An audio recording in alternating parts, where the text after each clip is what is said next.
Notre équation ne rend pas compte non plus d'une érosion de fitness au cours d'événements réplicatifs. Elle a été mise en évidence par Mespled qui, au laboratoire, montre une disparition totale du réservoir suite à la sélection de la mutation R263K sous dolitégravir. Une telle élimination totale du modèle de réservoir in vitro est une nouveauté qui n'a pas encore trouvé sa transposition en clinique, mais qui, d'un point de vue théorique, nous interroge. Nous aimerions donc que l'équation de l'éclipse rende intelligibles les trois propositions en vue de la rémission. Le choc and kill de Siliciano, l'attrition de fitness avec dolutegravir de Mespled et enfin Icar de Lebovitch. Pour ce faire, nous introduisons une composante épigénétique à notre équation. En effet, ce n'est pas parce que le livre génétique contient maintenant la recette de la tarte aux pommes que la machinerie cellulaire va se mettre à faire des tartes aux pommes. Encore faut-il que la recette soit juste, ça c'est notre facteur junk, et accessible. En effet, l'ADN proviral enfoui dans le sac de nœuds des histones, pêle-mêle pour une cellule au repos, n'est pas là, immédiatement disponible à la transcription. Nous espérons ici transcrire ce que nous avons appris du très pasteurien Sonigo et de Kupiec. Pour mémoire, Mespled et Feu Weinberg formulent l'hypothèse que l'érosion de fitness observée lors de l'accumulation de la R263K soit explicitement due à un effet de localisation spécifique défavorable de l'ADN proviral. Nous appelons épigénédiste cette distribution de promptitude. La distribution, plus ou moins favorable de localisation sur le génome, se manifeste par une distribution plus ou moins favorable de promptitude. L'ADN proviral est plus ou moins prompt à être exprimé. Dans un contexte de succès thérapeutique, avec des molécules efficaces, après un traitement initial, c'est le provirus le moins prompt à être exprimé, le moins fit, si l'on veut, par abus de langage, qui restera jusqu'à la fin. Et c'est justement à la fin de l'éclipse, qui nous embête. Y compris dans une stratégie de shock and kill, c'est le provirus ultime qui nous gêne et qui aura des descendants. On est donc dans un environnement qui perpétue les moins prompts. À titre humoristique, on dira c'est survival of the unfit. La proposition d'intégration est une caractéristique stable de chaque ADN proviral qui se traduit en une promptitude dont, en première approche, on va faire l'hypothèse qu'elle est aussi une caractéristique intrinsèque de chaque ADN proviral.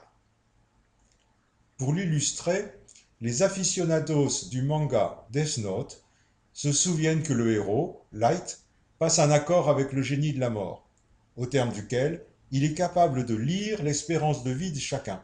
Il s'évite ainsi de tuer ceux qui seraient morts de toute façon, sous peu.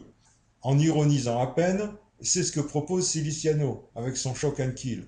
Il tue en premier ceux-là même qui auraient été exprimés en premier, c'est-à-dire éliminés en première. La belle affaire. Nous entendons bien que l'espérance de survie d'un ADN proviral n'est pas une caractéristique intrinsèque et peut varier peu ou prou. Nous disons que cela n'affecte pas la distribution des promptitudes dans son ensemble. À défaut de bien connaître la nature de notre distribution épigénédiste, nous allons la modéliser par une distribution de Poisson, plutôt par convenance. Bon, c'est la plus connue des distributions stochastiques, c'est-à-dire une fonction aléatoire dont l'argument est le temps et le déroulement est irréversible et inéluctable. On trouve ainsi facilement des illustrations sur Internet, ce qui nous permet d'avancer.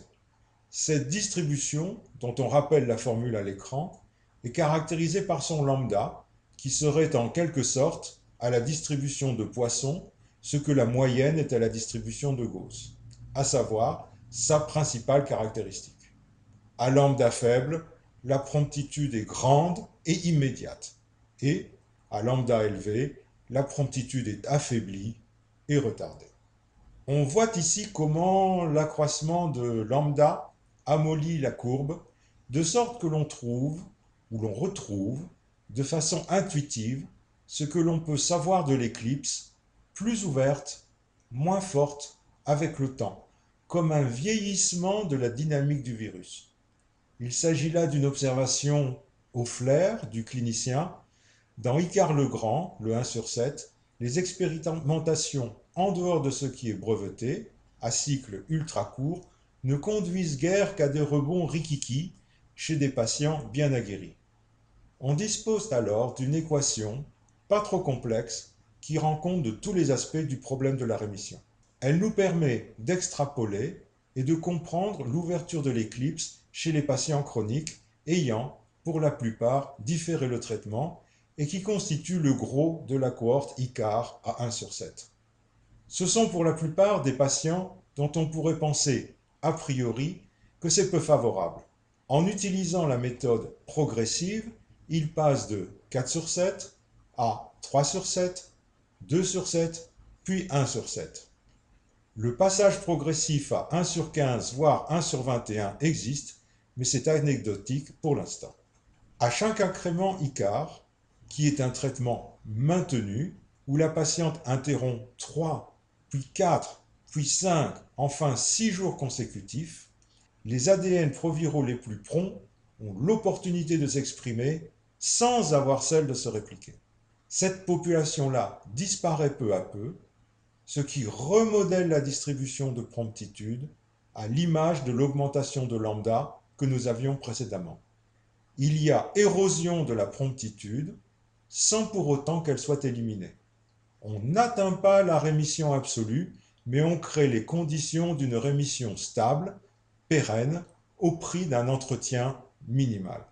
C'est pourquoi on considère ICAR comme une stratégie de rémission que l'on va, dès lors, pouvoir comparer avec les autres propositions. Le shock and kill de Siliciano, l'attrition de fitness par incorporation de la R263K suggérée par Mespled-Weinberg, le choke and mute démontré par Jacques Lebovitch, appuyé par Pierre Sonigo et théorisé, formalisé par moi-même, Charles-Édouard. Pour ce faire, on les a mis dans un tableau que nous allons explorer à présent. Les deux premières propositions sont top-down. Les dieux de la biologie se penchèrent sur le problème, firent des propositions qui sont maintenant en mal de transcription clinique. La troisième, à l'inverse, est bottom-up. D'abord la clinique, par Lebovitch, encouragée par le biologiste Sonigo, qui inspirèrent une formalisation théorique a posteriori par Charles-Édouard, moi-même. Chacune des propositions est confortée par des observations en milieu naturel, en dehors de la volonté explicite d'obtenir une rémission. Les Visconti pour Siliciano, l'extraordinaire rareté des échecs sous dolutegravir pour Weinberg, le maintien du succès thérapeutique chez les patients très observants au début du traitement, puis lassés, glissant progressivement vers une observance à 50%, tout en maintenant l'indétectabilité. Les deux premières font la promesse d'une rémission parfaite, absolue et stable. Le choke and mute est un maillon intermédiaire de rémission à entretenir un peu. Les deux premières ont été proposées à partir d'expérimentations in vitro, à la différence du choke and mute, qui est une proposition a posteriori inspirée par la clinique. Le shock and kill tente de réveiller à tout va, sans distinguo, alors que la seconde est une stratégie ciblée sur la R263K. Et le choke and mute, lui, cible la promptitude. Ce n'est pas au hasard, sans toutefois être spécifique. L'ADN proviral est utilisé comme marqueur dans les deux premières, alors que la troisième n'en a cure, sans jeu de mots.